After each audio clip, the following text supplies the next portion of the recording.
20 రోజుల నుంచి తిరుగుతున్నారు నాయకులు. ఈ కేంద్రాలు ఇనాగ్రేట్ చేసుకుంటా కొబ్బరికాయలు కొట్టుకుంటా తిరిగిండ్రు. ఈ రోజు వరకు ఒక గింజ పోలే ఇక్కడికి వెళ్ళి సేకరించుకోలేదు, కాంటా పెట్టలేదు.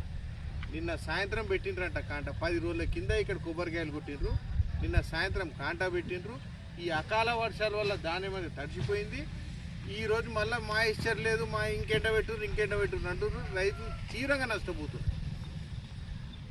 రెండో విషయం, వ్యవసాయ శాఖ మంత్రి తుమ్మల నాగేశ్వరరావు గారు ఆల్రెడీ చెప్పిండ్రు 20 ఉన్నా మా ఇష్టం తీసుకొని అని చెప్పి. ఇక్కడ 17 ఉన్నది మా ఇష్టం. ఎవరు తీసుకుంటోడు లేడు, మాట్లాడేటోడు దిక్కులేడు. 12 కావాలని ఇంకా మాట్లాడుతున్నారు.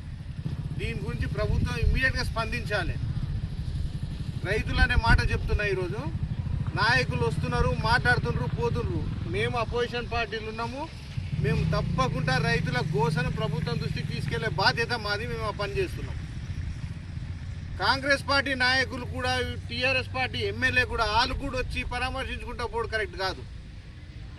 దీనికి శాశ్వత పరిష్కారం చూపెట్టాలి. అది వాళ్ళ బాధ్యత కాంగ్రెస్ నాయకులది.